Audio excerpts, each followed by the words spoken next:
Muy buenas tardes, bienvenidos a 8 Magazine Ávila. Hoy es miércoles 19 de abril, estamos en directo, este es un programa abierto y hasta las 6 y un poquito les vamos a acompañar, como es habitual, los martes y los miércoles. En esta sobremesa tenemos muchos contenidos preparados para entretenerles fundamentalmente y si conseguimos interesarles, mucho mejor. Vamos a hablar de psicología con Chelo Díaz y concretamente de las emociones, de cómo gestionarlas, de cómo ser responsables de nuestras propias emociones. Ella nos lo contará, pero no es más que uno de los asuntos. Hay más, miren.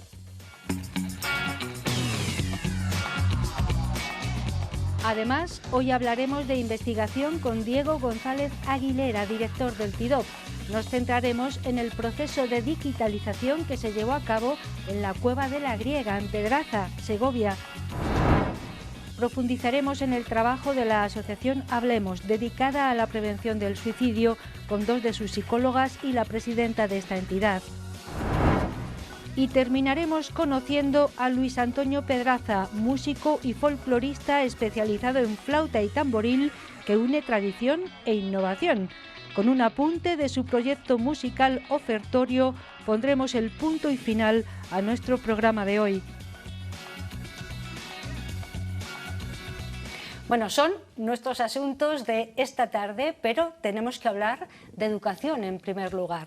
En ese espacio que quincenalmente nos acompaña gracias a la Universidad Católica de Ávila, hablamos de educación, Educamos se llama, y hoy hablaremos de la educación musical. Paula Navarro es profesora de música de la Universidad Católica de Ávila y nos acompaña. Buenas tardes. Buenas tardes. Bueno, Paula, tenemos que empezar preguntando, es una pregunta casi obligada, ¿por qué es importante la educación musical? ¿Por qué? ¿Qué aporta? Bueno, en primer lugar, quizá deberíamos preguntarnos si la música es importante y es valiosa, ¿no? Porque evidentemente si la música es valiosa, es importante educar musicalmente. La música es un arte y como arte pues tiene un valor en sí mismo, tiene un valor intrínseco, ¿no? Y precisamente aquellas cosas que poseen un valor en sí mismo, ¿no? Aquellas cosas que no poseen un valor utilitario, porque el valor que poseen las cosas en sí mismo no tienen ninguna utilidad. Decíamos que lo realmente valioso es lo mayoritariamente o lo inevitablemente inútil, ¿no? Entonces, realmente no quiere decir que aquellas cosas que no son o que son útiles evidentemente no sean valiosas, pero el valor que tienen las cosas en sí mismas es lo que más puede proporcionar, ¿no? Sí, claro. Es un pilar básico sobre el cual se asienta el valor utilitario. Tampoco quiere decir esto que porque una cosa sea eminentemente útil sea valiosa, evidentemente no, o porque algo sea inútil no sea valioso. Pero bueno, fundamentalmente las cosas que tienen un valor en sí, ¿no? Que es ese pilar, sustentan luego otros valores que puedan La música es valiosa per se, por lo tanto la educación musical es valiosa per se también, pero claro, hay diferentes metodologías, también teniendo en cuenta las edades a las que te diriges. Tú eres profesora de música de futuros profesores, ¿no? Que se van a encontrar en aulas con a lo mejor 30 alumnos, cada uno, bueno, pues con sus intereses, ¿no? Háblame de esas metodologías teniendo en cuenta las edades, claro. Claro, evidentemente la educación musical no se puede impartir de igual manera a edades tempranas que a edades pues de niños de primaria o niños de chavales adolescentes, ¿no? O a edades adultas. Fundamentalmente, cuando los educandos son pequeños, ¿no? cuando son niños, hay que fundamentar casi siempre sobre la práctica antes de la teoría, pero se da el caso de que en los adultos pues, generalmente se da la vuelta y quieren razonar antes de llegar a la práctica musical. ¿Eso es bueno? Y eso es un problema. Eso es un problema porque realmente la educación musical, aunque siempre hay un vaivén, ¿no? entre la teoría y la práctica, nace de la práctica. Entonces, siempre hay que procurar que la educación musical se fundamente y nazca de una práctica para después viajar hacia una teoría, aunque bueno, luego siempre se vuelve, ¿no? Pero es importante dejar esa constancia, ¿no? Dejar que la educación musical se lleve a cabo a través de una práctica en un viaje hacia la teoría. Y sí que es cierto que los adultos quieren racionalizar mucho las cosas a priori y genera problemas cuando la educación pues es práctica, ¿no? Es musical. Claro, para eso los recursos didácticos, entiendo, serán importantes, ¿no? No sé qué tipo de recursos se pueden utilizar en un aula con pequeños o con adolescentes y también con futuros profesores que ya son adultos, claro. ¿Qué recursos se pueden usar? Evidentemente hay que partir un poco de los conocimientos previos, de la experiencia del entorno musical de los alumnos. Hay que partir de su experiencia personal pues para construir un conocimiento, ¿no? un aprendizaje significativo, que diríamos, ¿no? Un aprendizaje que pueda pues desarrollarse en la manera de conocer de esos alumnos y que poco a poco vaya avanzando y vaya pues, haciéndose más rico, ¿no? Evidentemente el entorno musical de todos los alumnos no es el mismo. No pasa en primaria, no pasa tampoco cuando son adultos, cada uno tiene un entorno familiar, ha tenido un entorno escolar, ¿no? Y es muy importante que los profesores pues tengan una buena formación musical para precisamente enriquecer ese entorno musical de los alumnos y que todos tengan una formación musical rica y que les favorezca, ¿no? O que les proporcione ese contacto con la realidad musical. Pero está bien, por ejemplo, hacer audiciones en el aula, llevar instrumentos para que los manipulen. ¿Qué es lo más adecuado? Lo más atractivo en la música es quizá esa práctica musical, ¿no? Poner en práctica, hacer música en clase. Quizá lo más atractivo es eso, ¿no? Que tocar música, cantar música, pero también, por supuesto, hacer audiciones musicales, porque en la medida en la que agrandamos ese abanico de percepciones musicales, ¿no? Agrandamos también las posibilidades de nuestra expresión artística mediante el lenguaje musical. Una pregunta que seguro que hay gente que se está haciendo: es que yo no tengo oído, yo no tengo aptitudes con P musicales, ¿yo cómo voy a aprender música? ¿Esto es una excusa? No, no es una excusa. Eso depende muchas veces de precisamente lo que estábamos hablando hace un momento, del entorno musical en el cual se ha criado un niño o una persona que ya después es adulta, ¿no? Entonces, si ese entorno musical no ha sido el más adecuado, el más idóneo, generalmente, pues claro, estas personas no tienen la misma facilidad para comunicarse, para interpretar, para sí, expresarse, ¿no? En este lenguaje.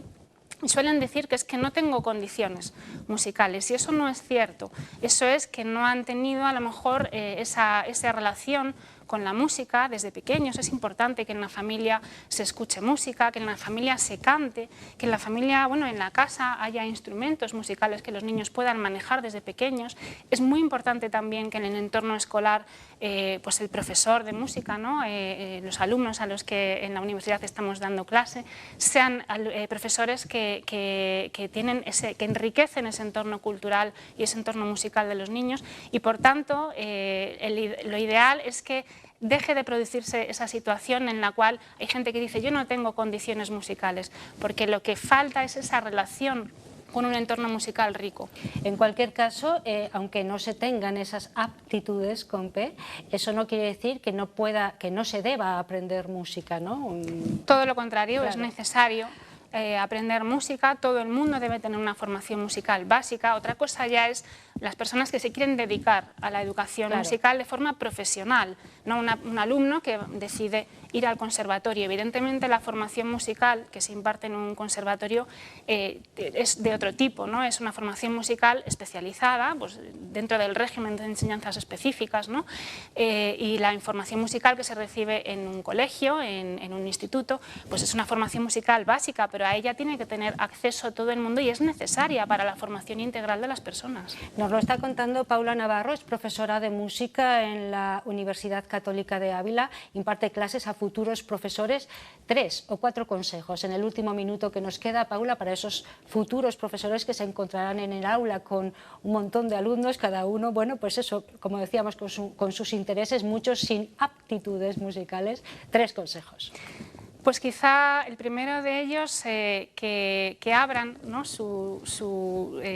que se abran a las posibilidades que ofrece la música, que aprendan a impregnarse ellos mismos, pues para que en ese mismo proceso de impregnación musical, ¿no?, de impregnación artística, sean capaces de transmitir aquello bello o aquello que les ha permitido abrirse un mundo, al final, que no es el mundo material en el que estamos viviendo, ¿no? Porque precisamente uno de los valores más importantes de la música es precisamente el acceso a ese mundo trascendente, ¿no?, al mundo inmaterial, a una necesidad de las personas que a veces en este mundo pues tan utilitario, ¿no?, y tan, no está muy presente. Entonces, el primer consejo es esa apertura.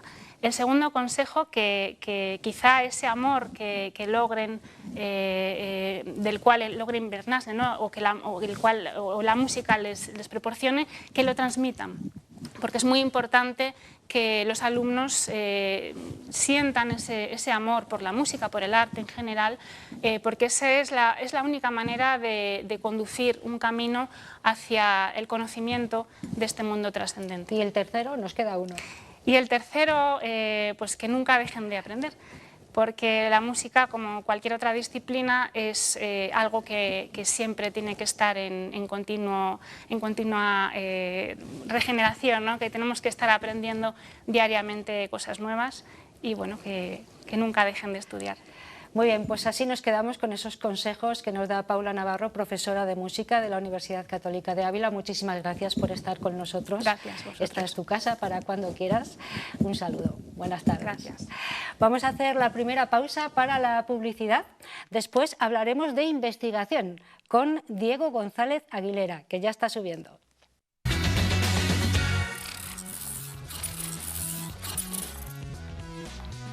Ya estamos aquí después de la publicidad, ahora vamos a hablar de investigación. Lo hacemos con Diego González Aguilera, es el director del TIDOP, está con nosotros en directo. Buenas tardes, Diego. Hola, buenas tardes. Con su ordenador ahí sobre la mesa, porque además hoy nos va a mostrar un trabajo empírico realizado bajo tierra, además. Vamos a hablar de la Cueva de la Griega, que está en Pedraza, en Segovia, y de un trabajo muy importante que habéis estado llevando a cabo en esa cueva. Primero, háblanos de la cueva y luego ya de lo que habéis estado haciendo bajo tierra, que es muy difícil porque es un trabajo de digitalización del arte que hay ahí, ¿no? Qué complicado. Sí, la Cueva de la Griega, que todo el mundo puede pensar que pueda estar en Grecia, está en Pedraza, está en Segovia, sí. Y debe su nombre a un arroyo que transitaba por allí, hoy conocido como Arroyo Vadillo, y que en aquel momento se llamaba Arroyo Griego. Y de ahí el topónimo, ¿no?, de Cueva de la Griega. Estamos hablando ya hace unos cuantos años. Y estamos hablando de unos de los vestigios de la meseta norte de Castilla y León con arte rupestre, que parece mentira, ¿no?, porque cuando uno habla de arte rupestre siempre tiende a pensar en Asturias, en el oriente de Asturias, la posibilidad que también hemos traído aquí al magazine de digitalizar cuevas que están en zonas, bueno, pues donde está este arte. Pero también en la meseta norte y en concreto en Pedraza encontramos este vestigio donde el ser humano pues decidió dejar allí su huella y su impronta. Claro, si ya es difícil ese proceso de digitalización del arte en cualquier circunstancia, más bajo tierra, con unas circunstancias pues ambientales y de todo tipo más complicadas, he de entender, ¿o no? Sin duda, los equipos que utilizamos pues en estas circunstancias sufren mucho. Las condiciones de humedad, de polvo, el acceso, como vamos a ver ahora, de manera virtual, ¿no?, porque no hay que olvidar y hay que subrayar que este espacio está cerrado al público. Es decir, la posibilidad de digitalizarlo con esta tecnología permite poner en valor un vestigio tan importante de arte rupestre y de inscripciones romanas, que va a ser una de las cuestiones también que subrayaremos, ¿no?, el por qué es tan importante la Cueva de la Griega en Castilla y León, ¿no?, aunque la gente, insisto, no lo conozca, es por todo este paso de seres humanos a lo largo del tiempo que han dejado su impronta, han dejado su huella, y tenemos la posibilidad de, con estas tecnologías, digitalizarlo y ponerlo en valor, que a veces incluso estando en la propia cueva resulta verdaderamente difícil encontrarlo. Bueno, hablamos entonces de una cueva cerrada al público, no sé de qué dimensiones, ahora nos cuentas, que tiene arte rupestre y también inscripciones de otro tipo, y en la que habéis trabajado durante cuánto tiempo, con qué equipo, de qué manera, en fin, ahí tienes un ordenador que nos vas a ir explicando, ¿no? Sí, sin duda. Bueno, vamos a empezar como suele ser habitual con este maravilloso paraje, ¿no? que es Pedraza. Ahí tenemos en pantalla para que los telespectadores lo puedan ver, y donde vemos la Cueva de la Griega en la parte inferior izquierda, ¿no? que es donde se ubica este sitio. Hay que subrayar que la Cueva de la Griega está cerca de este arroyo que antes llevaba el nombre de arroyo griego, hoy en día el río Badillo, y está a los pies de la sierra de Guadarrama, ¿no? En este paraje tan idílico, pues el ser humano decidió dejar su huella, ¿no? De toda la vida, si uno se remonta al pasado, pues nos encontramos con que el ser humano siempre ha tenido la necesidad de manifestar el arte y de dejar su impronta para que otros que vinieran detrás lo viesen, ¿no? Y qué mejor manera que hacerlo en un grabado, en una piedra, para que perdurase para siempre. Y esto es lo que encontramos en cuevas de arte rupestre. Y además la huella. Perdura por esas condiciones que el seno de la Tierra tiene también, claro. Claro, al final el por qué lo hacían en lugares subterráneos son varios los motivos. El primero de ellos es porque, como bien dice, se conservaba todo mejor, pero en el mundo subterráneo tenían acceso a agua, y el agua es vida. Es decir, que está además documentado que la abuela griega tiene acceso a pequeños accesos a agua, ¿no? Otro motivo por el cual dejaban la impronta en este tipo de lugares subterráneos es por la sensación de relieve inmersivo, es decir, cuando uno plasma el arte en una roca, como veremos a continuación, y dibujan los ciervos o caballos, el efecto visual de ese arte queda potenciado, ¿no? Como 360 grados. Y otro motivo también importante es que cuando ellos utilizaban el fuego, que por aquella época ya se utilizaba, el fuego y la llama hacía un efecto como que los dibujos se movían. Y este motivo Qué también curioso. Sí, llevaba a que el arte rupestre se realizase en estos lugares subterráneos. Me preguntabas antes lo de las dimensiones, ¿no? Sí, Para que la de la gente cueva. se haga la idea. Y esta imagen vale más que 1000 palabras, ¿no? A ver. Al final, la Cueva de la Griega es un escenario de 200 metros de galerías complejas, algunas de ellas, como veremos ahora en la visita virtual, de muy difícil acceso, y en ocasiones dividido, bueno, como vemos ahí, en 10 sectores, ¿no? El arqueólogo y el equipo multidisciplinar que ha participado y que lleva participando en la documentación de esta cueva a lo largo del tiempo lo ha tipificado en 10 sectores. Es complejo. Es complejo, algunos pasos han sido complicados y con el instrumental que llevábamos todavía más, pero bueno, al final hemos conseguido tener ese dibujo en planta de la cueva, que a día de hoy sirve de referencia, ¿no? para todas las personas que han contribuido a este gran trabajo, que subrayo es multidisciplinar. Aquí de nada te lo iba a sirve. preguntar, claro, ahí tiene mucha gente tiene que intervenir en esto, ¿no? Sí, es De imprescindible. diferentes ámbitos. Nosotros, sin la gente experta en arte, no seríamos nada, porque es que incluso ver las pinturas y identificarlas, hacer el trazo, como veremos ahora, eso es muy difícil.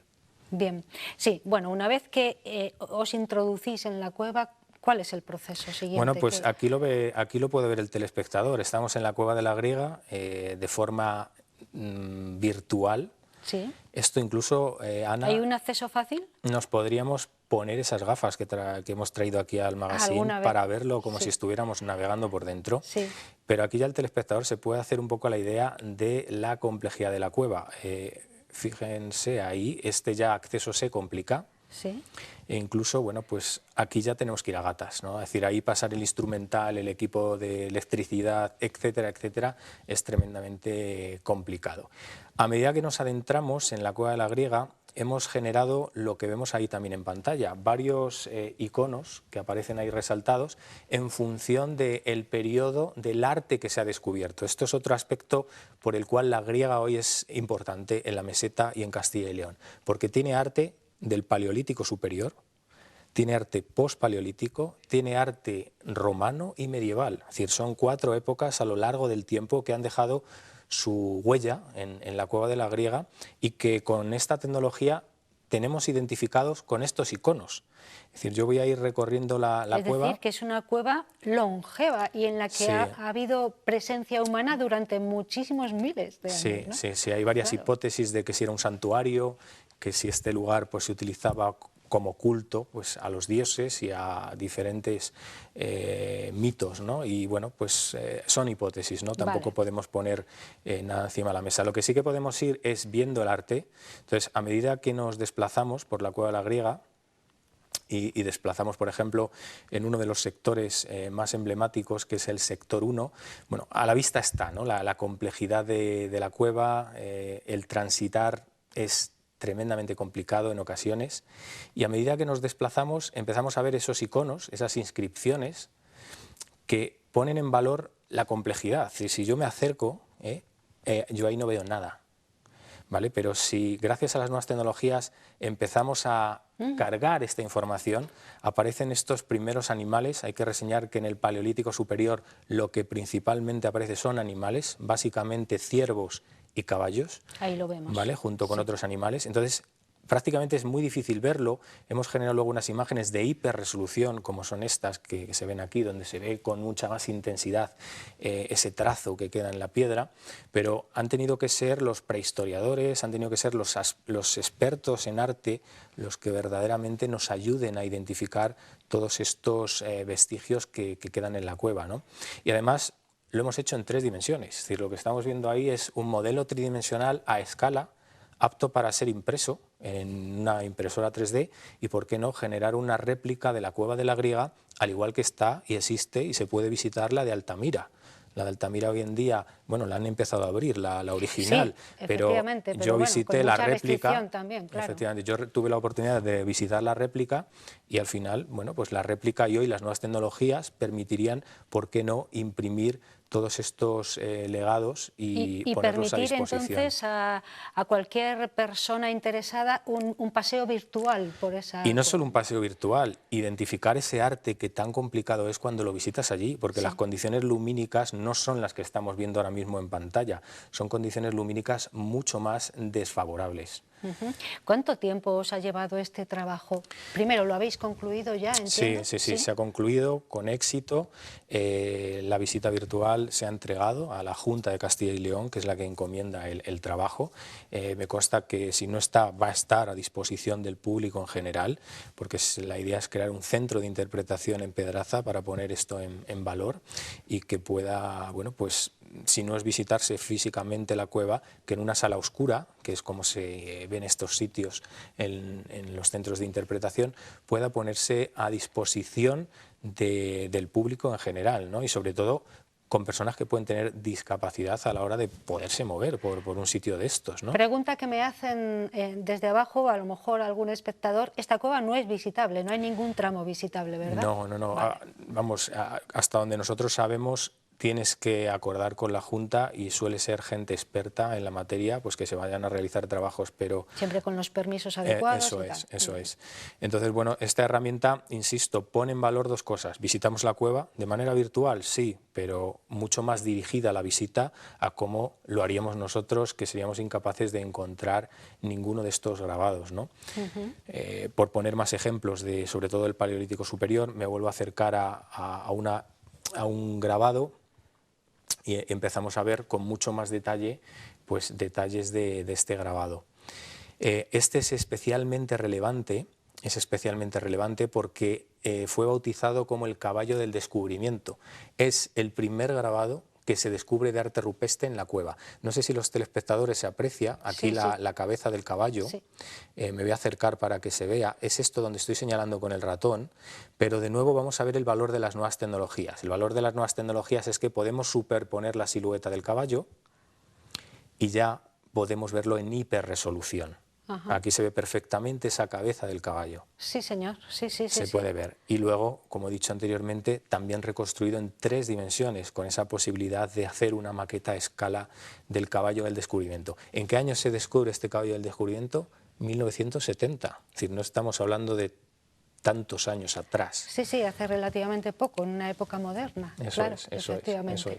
Bueno, un trabajo multidisciplinar, como decías, me gusta resaltarlo, pero que ha partido del TIDOC, por eso estás aquí contándonos, no sé cuánta gente ha trabajado en este empeño. Bien, no me gustaría poner un número, me gustaría subrayar que es trabajo de equipo, es trabajo de gente, como bien dices, multidisciplinar, es decir, han participado ingenieros en toda la fase de digitalización, sí, pero también prehistoriadores, gente experta en arte rupestre, que hemos tenido la oportunidad de trabajar además con una de las personas precursoras de un libro que se hace de la griega, que es la catedrática Marisol Corchón, y donde junto a ella y su equipo pues se tuve la oportunidad de visitar este legado que tenemos aquí en Pedraza, que además de ser un paraje fantástico, pues está a tiro de piedra de Ávila y mucha gente lo desconoce. Y bueno, pues hay que decirlo, ¿no? La Cueva de la Griega es un sitio a reseñar en cuanto al arte rupestre y en cuanto a la escritura romana, y es un sitio en el que la huella del tiempo está presente. Bueno, ¿algún día se podría abrir las puertas de esta cueva al visitante o es algo, bueno, peligroso, hay que tener cuidado? Claro, ese es el problema, ¿no? Es decir, al final, cuando tú abres un espacio para que la persona, el usuario de a pie lo haga, tienes que tener ciertas condiciones de seguridad y ahora mismo pues no está para eso. Es la Cueva de la Griega en Pedraza, en Segovia, está, como él dice, pues nada, muy cerquita de Ávila. Ellos han estado haciendo un trabajo muy importante, no solamente por la importancia que tiene en sí procesos de digitalización de este calibre, sino porque además lo han hecho en condiciones muy especiales. Claro. Sí, especiales y complejas. Es decir, lo que estamos viendo ahora en pantalla es otro de los grabados típicos de la zona para que la gente también se haga la idea. Hablábamos de los caballos y los animales como las señas de identidad que el ser humano deja del Paleolítico superior, pero en el post-paleolítico, es decir, después del Paleolítico, lo que hace el ser humano son estos dibujos que parecen, bueno, pues dibujos sin ningún sentido, pero geométricos, prácticamente. Eso es, sí. Geométricos, se llaman escaliformes, y son como la primera representación de un símbolo en un mapa. Ellos con estos escaliformes, los vuelvo a poner en pantalla para que los vea el telespectador, lo que trataban, parece ser, de representar es que esa zona era peligrosa o que requería subir, ¿vale? De hecho son como escaleras, ¿no?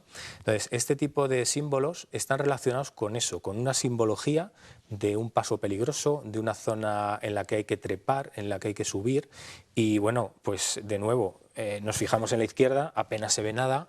Nos fijamos en la derecha, gracias al trabajo del prehistoriador lo vemos perfectamente, pero si ponemos ya la foto de hiperresolución, pues todavía se ve mejor, ¿no? Vemos esos trazos que allí con la vista humana y con las condiciones de luminosidad no se pueden apreciar, ¿no? Claro. Nos lo ha estado contando Diego González Aguilera, él es el director del TIDOP, han estado haciendo un trabajo, un proceso de digitalización del arte que hay dentro de la Cueva de la Griega, un arte que además viene del Paleolítico hasta más allá de la Edad Media, la posmedia, me parece me has comentado.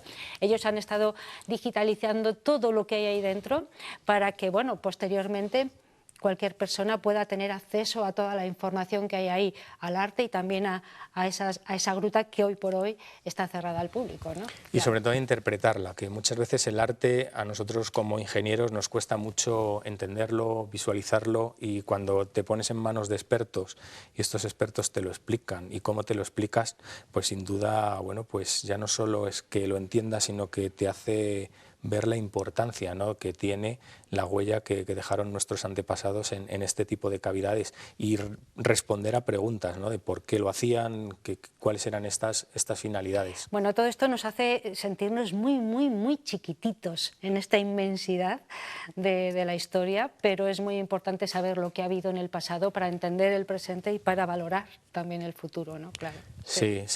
Desafortunadamente también hay que decir que la cueva tiene inscripciones modernas, demasiado modernas, a veces en forma de pinturas. Bueno, aquí estamos viendo alguna, ¿no?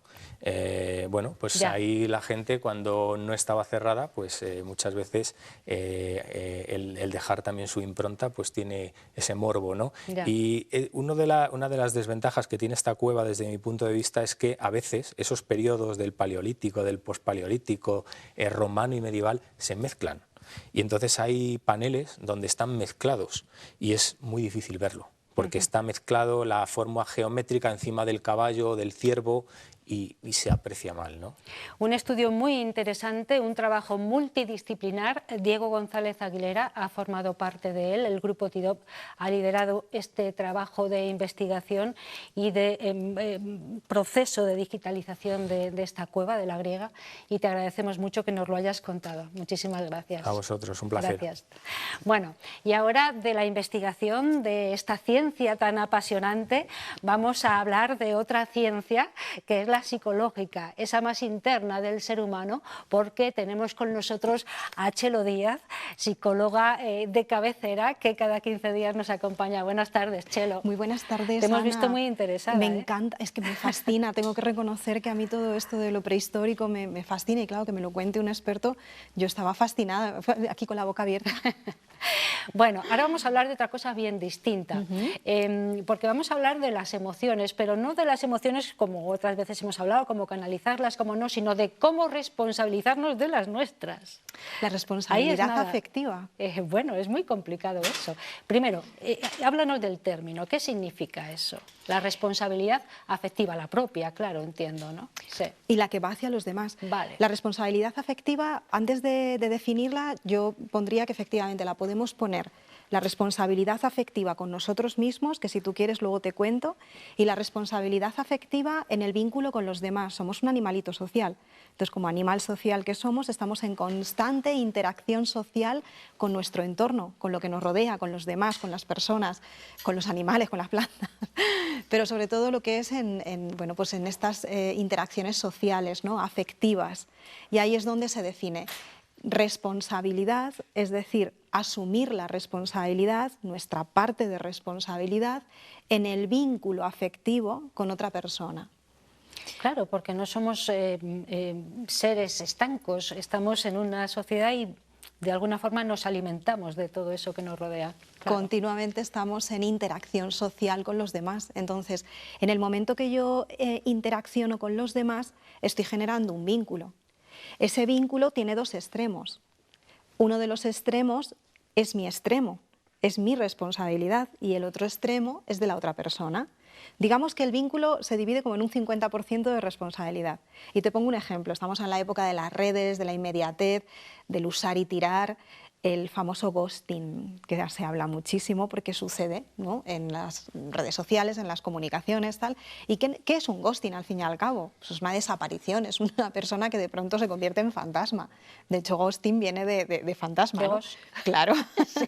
Entonces, por ejemplo, la persona que hace ghosting no está siendo afectivamente responsable. Es decir, yo establezco un vínculo contigo y, por ejemplo, imagínate que te digo, Ana, mañana te llamo y quedamos a tomar un café, y te quedas esperando a que yo te llame para tomar el café.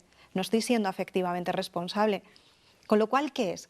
Bueno, pues es mantener un vínculo desde el respeto al otro, entendiendo que cada acto que yo tengo tiene una repercusión afectiva en la otra persona. Ser empático, ser sinceros con nuestros sentimientos, no engañar ni manipular al otro. Claro, yo por eso decía que es muy difícil, porque en el día a día se dan muchas circunstancias en las que no tenemos tan clara la línea divisoria de una u otra manera. Hablas de la empatía, pero también esa responsabilidad emocional o afectiva, no sé si es lo mismo, ahora por vínculo. Bueno, pues ahora nos dices cuál es la diferencia, porque yo no la sé. Esa responsabilidad afectiva muchas veces nos lleva a ser tan empáticos que consideramos que el otro está mal por culpa nuestra, y eso me parece que no es adecuado, ¿no? Efectivamente. Ahí entramos en la responsabilidad afectiva con nosotros mismos. Si soy responsable afectivamente conmigo misma, me voy a aplicar las mismas reglas que aplico en el vínculo con el otro, y me explico. Respetar mis propios límites y mis propias necesidades en el vínculo con los demás.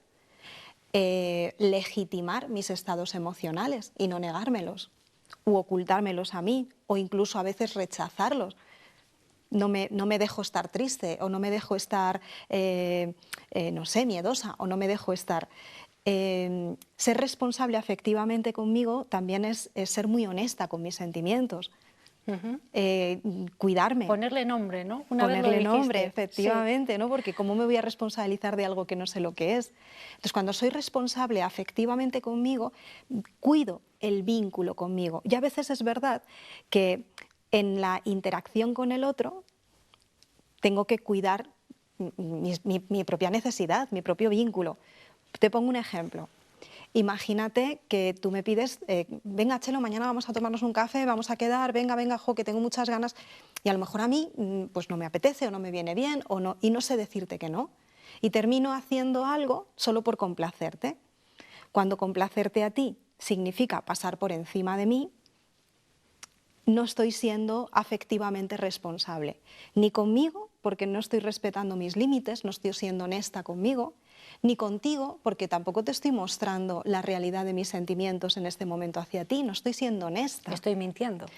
O bueno, de alguna, sí, de alguna manera. Claro, sí. claro, no estoy siendo honesta. Claro. Esa es la responsabilidad afectiva, entender que en el vínculo cada movimiento que yo hago tiene una repercusión en la otra parte. Bueno, ¿por qué es diferente la responsabilidad afectiva de la responsabilidad emocional? Esos dos términos, ¿por qué son distintos? Explícalo. Cuando, tal cual yo lo entiendo, Sí. La responsabilidad emocional tiene que ver con que me conecto y soy consciente de lo que siento y me responsabilizo de lo que siento. Lo afectivo tiene que ver con el vínculo. Vale. Ya tiene que ver con una interacción social. Vale. Es una habilidad social al final, ser afectivamente responsables, ¿no? Bueno, y a ver, ¿cómo podemos de alguna forma entrenarnos en esta habilidad? Porque es difícil, Chelo, y en el día a día muchas veces vamos a cometer errores de irresponsabilidad afectiva. ¿Cómo entrenarnos en esto para bueno, cada vez cometer menos errores? Claro. Pues al final es que es esto, es una habilidad social, es de alguna manera permitirnos mirar al otro y entender que si te digo, oye, mañana te llamo, hay alguien esperando a que yo llame. A no ser que lo tengamos previamente negociado y ya lo hablemos, ¿no? Me mandas un mensaje y voy a intentar responderte, a no ser que ya tengamos negociado, que igual te respondo cuando pueda, pero ya lo tenemos negociado.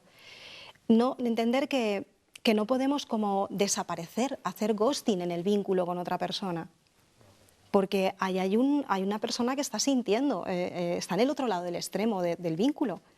A no ser que decidamos romper ese vínculo. Entonces tengo que ser honesta. Claro, hay que contarlo, ¿no? Eso es, no voy a hacer un ghosting, no voy a hacer una desaparición. Oye, mira, lo siento, no quiero mantener esta relación o no quiero continuar con este vínculo o ha sido un placer conocerte o como cada uno quiera decirlo, pero soy honesta y lo pongo sobre la mesa. Lo que no voy a hacer es responsabilizarme porque el sentimiento de culpa es otra cosa. O sea, una cosa es la responsabilidad y otra cosa es la culpa. La culpa es un sentimiento inútil y retorcido que llena nuestras consultas de los psicólogos, de un montón de gente que se siente culpable, y es un sentimiento de responsabilidad mal entendido. La culpa va a servir mucho en algunos vínculos no sanos a manipular al que se siente culpable. Es decir, si tú quieres tener a alguien en tus manos, solo tienes que hacer que se sienta culpable. Porque es un sentimiento tan fóbico, tan aversivo, tan desagradable, que entonces si yo no tengo una buena autoestima, si yo no tengo una buena responsabilidad afectiva conmigo, esto parece hoy un trabalenguas, ¿verdad? No, pero está muy interesante. Yo Pues estoy tomando nota mentalmente, luego ya me pongo a hacer mis deberes. Sí. Es verdad que es que funcionamos así, porque somos animales sociales y tenemos continuamente un vínculo con los demás y con nosotros mismos. Y la interacción y el equilibrio entre el vínculo conmigo y el vínculo con los demás es verdad que es un trabajo delicado, ¿no? Pero cuidado, culpa es una responsabilidad mal entendida. Bueno, pues nos lo ha estado contando Chelo Díaz, psicóloga de cabecera de 8 Magazine Ávila. Nos ayuda mucho a todos aquí. Espero que a ustedes también, allá en casa o donde se encuentren, les ayuden sus palabras, sus consejos, estas miradas al interior de cada una de las personas, porque vienen muy bien. Hoy, de la responsabilidad afectiva, es decir, esa que está en contacto con el otro, hemos hablado. Muchísimas gracias, Chelo. Un placer. Gracias por Adiós. estar aquí. Hasta prontito. Hasta prontito. Vamos a hacer otra pausa para los anuncios, no se vayan muy lejos. Después tendremos aquí a la asociación Hablemos, una asociación que se encarga de trabajar para prevenir el suicidio. No se vayan.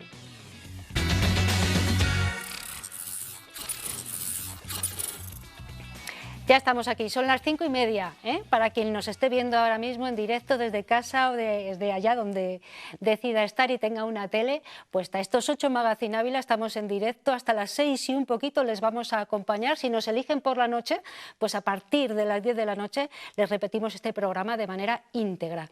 Y ahora vamos a hablar de una asociación que hace año y medio vio la luz y que, bueno, no deja de trabajar. lamentablemente hemos de decir, tratamos de entender un poco las circunstancias de algunas personas que tienen a lo mejor instintos suicidas, muchas veces no lo entendemos, pero la asociación Hablemos, que ha nacido para prevenir el suicidio, así lo hizo en su momento, cogió las riendas y ahora mismo están prácticamente desbordadas de pues, contacto con muchas personas que quieren sobre todo información, básicamente, pero también para prevenir esas tendencias suicidas. Algo muy serio de lo que vamos a hablar ahora precisamente con quienes trabajan ahí en Hablemos. Tenemos con nosotros a Elena Zazo, que es psicóloga de la asociación. Buenas tardes, Elena. Hola, buenas tardes. Encantada, muchas gracias por haber venido. Sabemos que tenéis, bueno, días complicados, con mucho trabajo. Gracias. Gracias a vosotros. Emi Caídas es la presidenta de Hablemos, está con nosotros también. Emi, muchísimas gracias por haber aceptado esta invitación. No, muchísimas gracias a vosotros por invitarnos. Y Beatriz Jiménez es otra de las psicólogas, porque creo que sois tres, otra de las psicólogas que trabaja dentro de esta organización de Hablemos. Muchísimas gracias, Beatriz, también por estar aquí con nosotros, hacer este huequecito y explicarnos en qué consiste vuestro trabajo. Gracias. Gracias. Bueno, en principio, Emi, háblanos un poco de por qué surgió la asociación. ¿Cuándo? Ya lo hemos dicho, hace año y medio aproximadamente, en noviembre, me estabais contando ahora del año pasado, pero ¿por qué?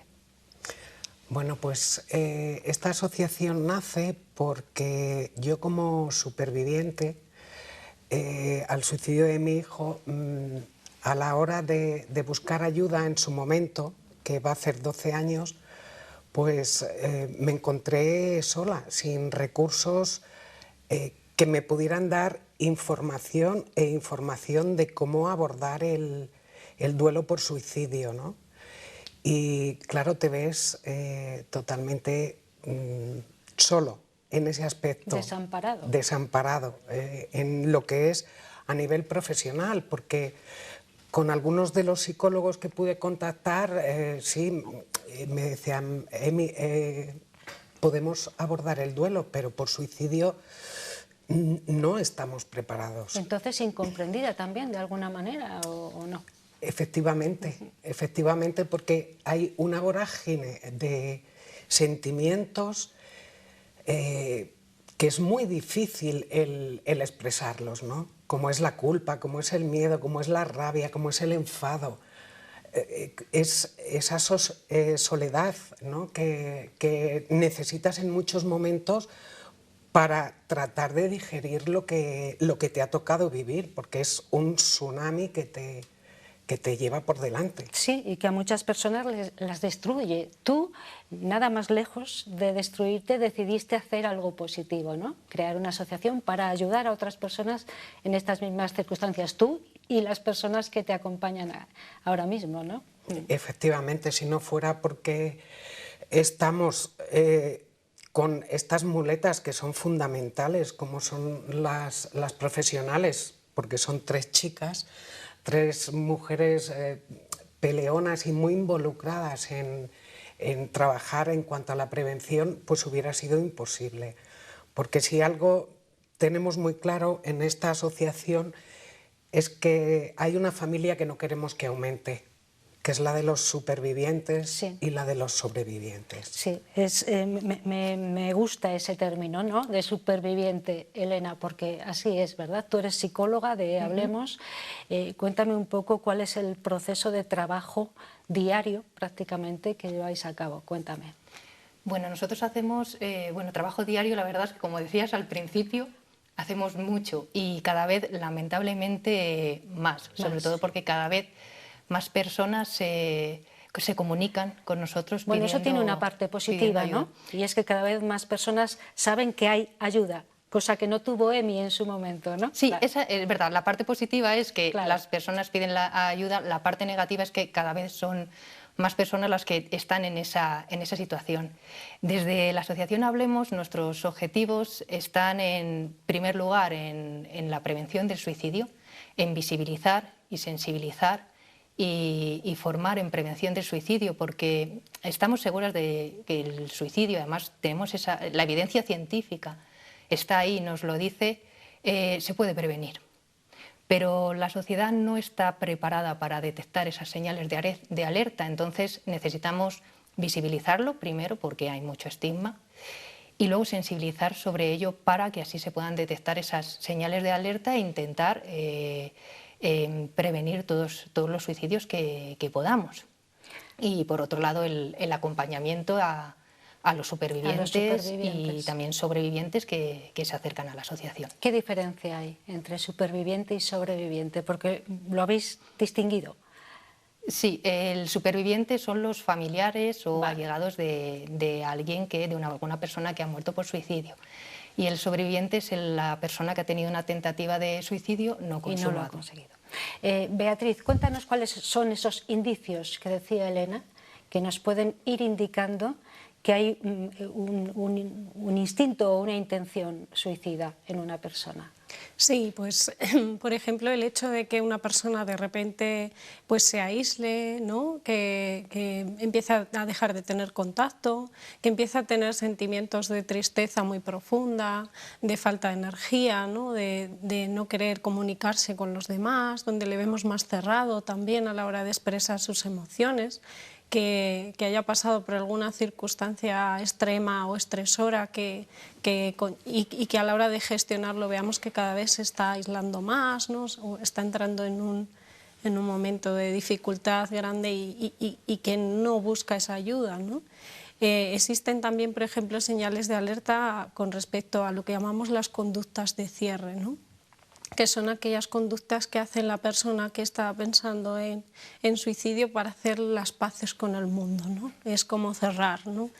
Donde pues a lo mejor regalan un objeto personal muy importante, ¿no? Para la persona, el hecho de hacer un testamento, de hacer las paces con algún familiar con el que a lo mejor no tenía contacto en un tiempo, una despedida inusual, un cambio brusco de humor y también hacia la alegría, ¿no? Porque, por ejemplo, cuando una persona está pasando por un momento de tristeza profunda y de repente está muy eufórico, tiene que ser algo que, lejos de pensar que pueda ser una mejoría, hay que estar alerta también de que en realidad sea porque ya se ha planteado tomar la decisión y lo que tenga es un profundo alivio de encontrar una salida.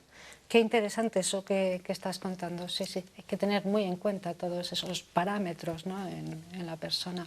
Bueno, antes casi estaba prohibido, era un tabú hablar del suicidio. Ahora vuestra intención fundamental, Emi, es dar voz, visibilidad a lo que hacéis y a eso que está ahí. Y por eso habéis tenido muchas también reuniones con muchos organismos, incluso con los cuerpos y fuerzas de seguridad del Estado, me consta, ¿no? Sí, así es. Se trata de hablar del suicidio, pero no hablar de cualquier manera. Hay que hablar de una forma correcta. Nosotros no queremos mostrarnos como víctimas ni ser esa persona que va a dar un testimonio en el que vemos algunas de estas reuniones que habéis mantenido. Estamos viéndolas y las ven los espectadores. Sí.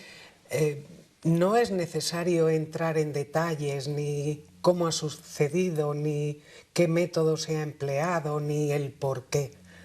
Porque el por qué, desgraciadamente, no lo vamos a saber nunca, ¿no? Es una respuesta a una pregunta que nos machaca constantemente a los supervivientes, pero que se la ha llevado la persona que se ha ido. Entonces, tenemos que hablar del suicidio, pero hablar de forma que se pueda transmitir que hay herramientas que se pueden utilizar para afrontar la vida como superviviente, pero también si tienes la ideación o se te ha llegado a pasar por la cabeza en algún momento el querer terminar con tu vida. Tenemos constancia de sobrevivientes que nos han comunicado que no quieren morir, que lo que quieren es dejar de sufrir. Claro. Entonces, y sí, como bien dices, hemos mantenido diferentes... Bueno, estamos viendo algunas de ellas, efectivamente. Diferentes reuniones. Ahí con la Policía Nacional, porque es importante, Nacional, ¿no? También que haya una relación de coordinación, ¿no? Con los cuerpos y fuerzas de seguridad. La rapidez a veces es básica, ¿no? Y el saber atender a esa persona en esa circunstancia, ¿no? En la prevención tenemos que implicarnos todos. a nivel educativo, a nivel de servicios sociales, a nivel sanitario, a nivel de los medios de comunicación y también como sociedad.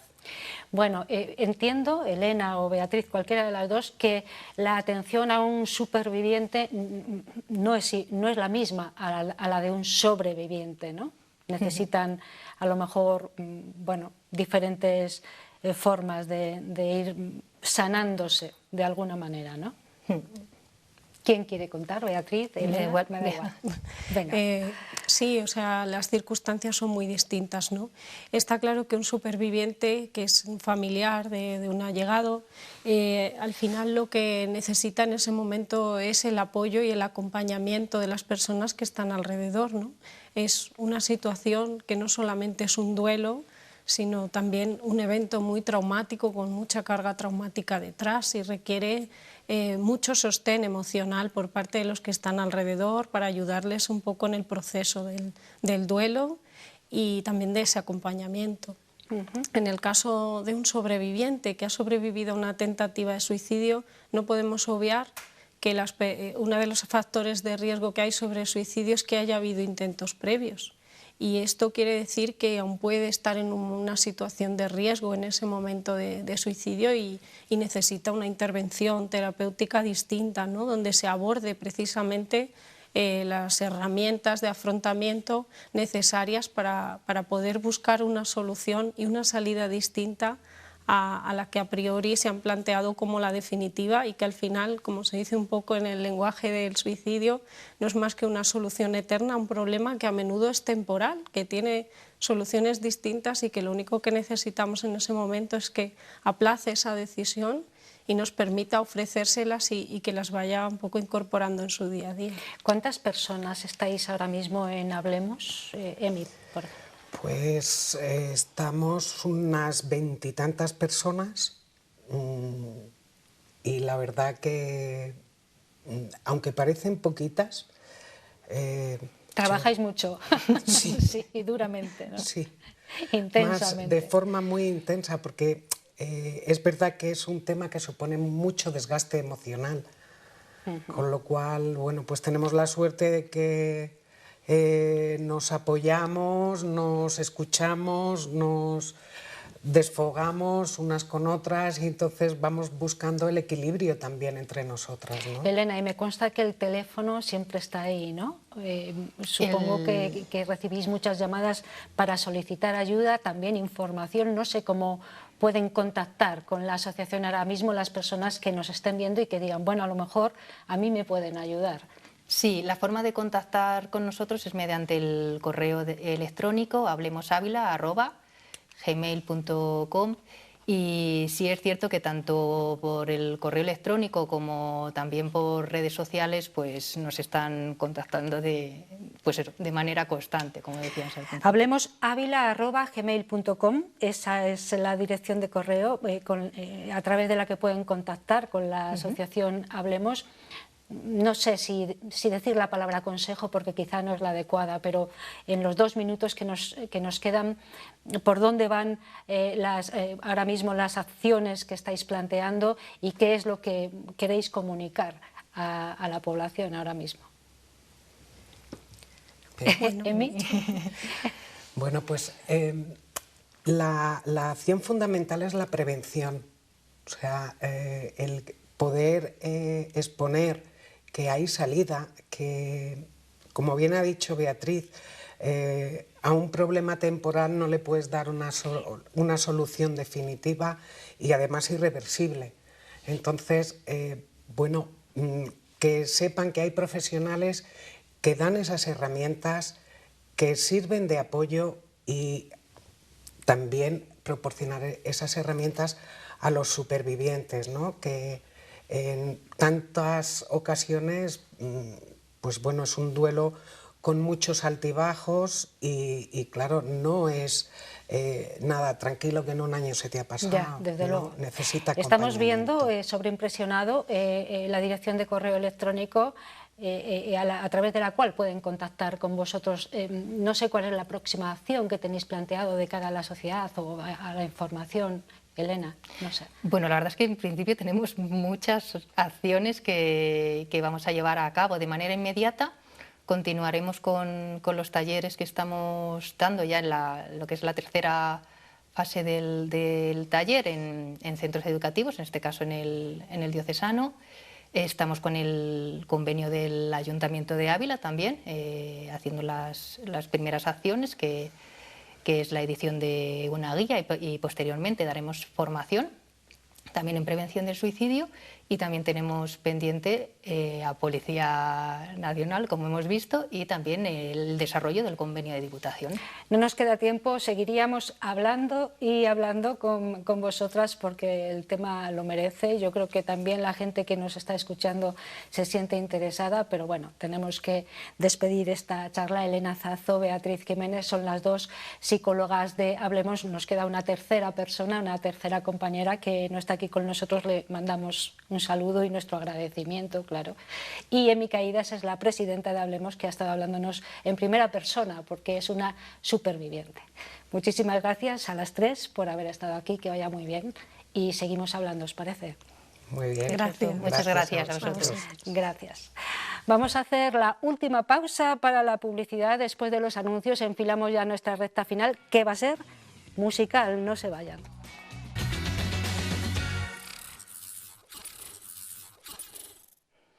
Y abordamos ya nuestra recta final en este 8 Magazine del miércoles. Estamos encantados de contar aquí en plató, en directo, con un músico que además va a servir de colofón a este programa. Luis Antonio Pedraza viene de Zamora. Él es músico folclorista especializado en este instrumento que tiene colgado, la flauta y el tamboril. Ahora nos hablará de él y viene aquí además con mucha generosidad a mostrarnos su último trabajo, Ofretorio de ofrecer, porque él quiere ofrecernos su música, su experiencia y toda su investigación en el folclore. Buenas tardes, ¿cómo estamos? Muy buenas tardes, encantado de estar aquí en Ávila, en una ciudad maravillosa que vive su tradición y también en este caso la música tradicional. Me consta, Luis Antonio, que estás haciendo un periplo por las provincias de Castilla y León para ofrecer esta música. ¿De qué estamos hablando cuando hablamos de la flauta, el tamboril? ¿A dónde nos remontamos? Cuéntanos.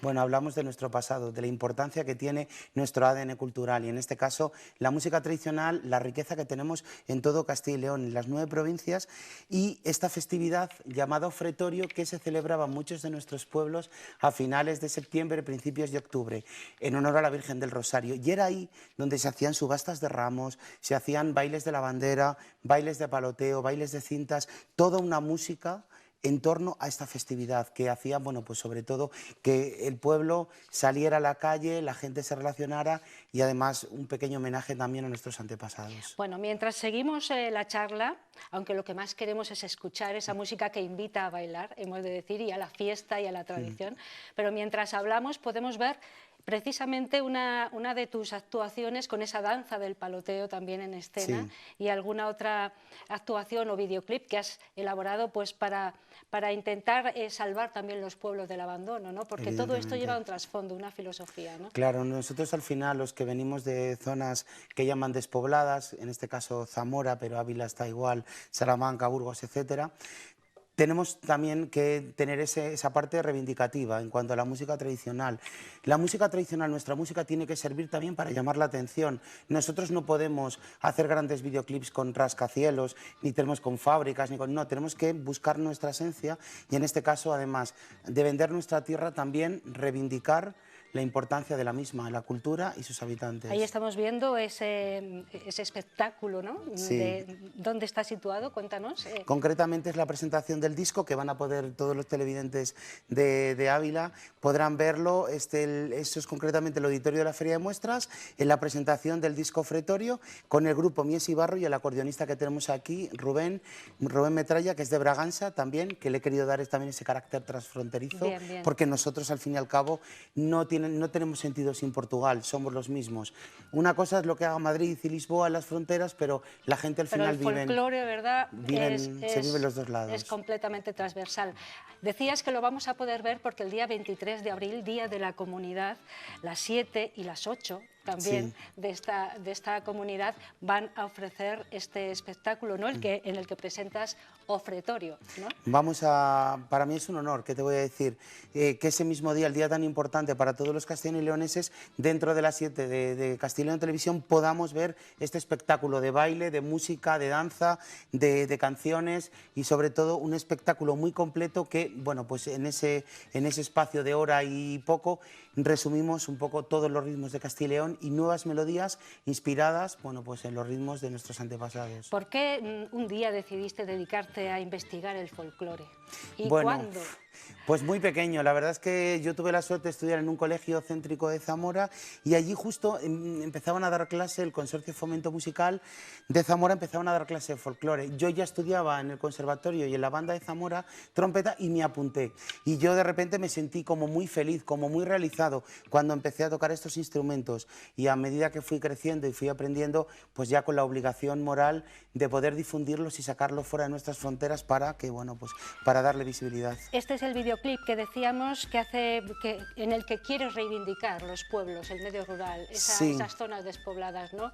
Sí, ahí está, es un pueblo que se llama Chaguaceda, es un pueblo de la comarca de Sanabria, abandonado aproximadamente hace 50 años y bueno, pues es una manera también de reivindicar y darle importancia a algo, bueno, pues a este mal que tenemos en nuestros días, que es la despoblación y que está dejando todos nuestros pueblos en esta comunidad abandonados. Bueno, ahí vemos tu página web, ahí podemos recabar toda la información sobre ti, ¿no? Ahí perfectamente se puede recabar y ahí, bueno, pues todo el que quiera conocer un poco más de mi música, todos los proyectos, vídeos, discos, pues a disposición también, incluso de compartir música y experiencias con otras personas, que también es importantísimo. A mí me llama la atención esta flauta porque no es una flauta dulce al uso, solamente tiene 2 agujeros. Muéstrala en alguna de las cámaras, si puede ser.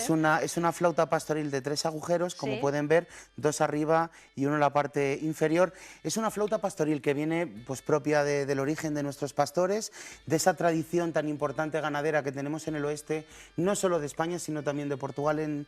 Entonces, bueno, pues eran los propios pastores los que tenían todo el tiempo del mundo y una navaja en el bolsillo para tallar y hacer estas obras de arte. Y lo más importante, les servía como psicotrópico para que pasara el tiempo más rápido y estuvieran más acompañados. Era muy dura, si no, ¿verdad? Claro. Entonces, como te digo, este instrumento además tiene en torno a 900 y pico años, porque ya están nuestras catedrales, colegiatas, iglesias, tallado en piedra. O sea, estamos hablando de un instrumento histórico ya del siglo XII, siglo XIII, que ha llegado hasta nuestros días, reconvirtiéndose y pasando por distintos géneros musicales. Flauta pastoril y tamboril. Y tamboril, así es, ¿no? acompañado de tamboril. Y con una mano sola. Y con una mano sola. Y de los 3 elementos importantes en la música, que es la melodía, el ritmo y la armonía, ya solo este instrumento cubre 2. No está nada mal, un 66%, yo creo que es una cosa maravillosa. ¿Cuántas horas le dedicas a tocar? Bueno, pues no sé, infinitas. A lo largo de mi vida, infinitas. Ahora actualmente un par de horas al día sí le dedico, porque es un instrumento que requiere estar en forma, requiere horas, porque tienes que estar perfectamente coordinado. Date cuenta que son 2 instrumentos de naturaleza distinta, un instrumento de viento con uno de percusión. Entonces al final estás tocando 2 instrumentos de naturaleza distintas a la vez. Y bueno, pues lleva su trabajo, pero bueno, muy orgulloso. Y bueno, antes de escucharte, que estamos deseando, ¿de dónde sacas el repertorio? También tienes una labor de investigación, ¿no? Sí, hay dos caras en esta parte, en la tradición. Bueno, pues básicamente tenemos actualmente que jugar con 2 tiempos, que es la modernidad y la tradición. El pasado, el presente y sobre todo el futuro. Muy importante volver a refolclorizar y volver a reinterpretar las piezas de nuestros antepasados, de nuestros mayores, que nos han legado por tradición oral. Pero también es una parte muy importante que en el tiempo que vivimos también aportemos algo, como es este disco, 10 composiciones nuevas con las que yo pretendo, bueno, pues que las nuevas generaciones también tengan nuevos repertorios y aportar algo en el tiempo que estamos también. Aquí le tienen, es este disco Ofretorio de 10 composiciones de Luis Antonio Pedraza, que ha investigado mucho sobre el folclore, especializado en flauta y tamboril, y que hoy generosamente ha venido a ofrecernos uno de esos trabajos. ¿Qué es lo que has elegido para terminar? Cuéntanos. Pues yo creo que una jota, que es el ritmo que yo creo que es común a las 9 provincias. Creo que es un ritmo muy extendido y que nos identifica mucho, y es una composición llamada Argusino, dedicada a un pueblecito que está bajo las aguas del embalse de Almendra, entre Zamora y Salamanca, y es una manera también de homenajear a todas esas personas que a lo largo de los siglos han sabido, bueno, pues, perpetuar este instrumento y que hoy llega a nuestras manos, pues, con las condiciones que ha llegado, que son fantásticas. Bueno, pues así nos vamos a despedir. Es todo un lujo para nosotros. No obstante, ya saben ustedes que el 23 de abril las televisiones de Castilla y León, las 7 y las 8, las provincias, vamos a poder escuchar la presentación de este ofretorio que hoy tenemos aquí casi en primicia para que lo escuchen nuestros televidentes, los espectadores que estén allá donde se encuentren sintonizándonos en estos momentos. Un placer haberte conocido, muchas gracias por estar con nosotros en directo. Muchísimas gracias a todo el equipo de la 8 Ávila porque tenéis todavía esa posibilidad de darnos esa ventanita a músicos que nos dedicamos a músicas minoritarias y en este caso, bueno, a todo el equipo, como digo, de aquí de Ávila, por darnos esa posibilidad y poder mostrar nuestro arte también en directo. Pues así nos despedimos, ya les digo, una joya. Seguramente ustedes van a romper a bailar allá donde se encuentren porque esta música invita a ello. Nos despedimos hasta la semana que viene, así que hasta entonces cuídense mucho y sean todo lo felices que puedan. Adiós, muchas gracias. Muchas gracias.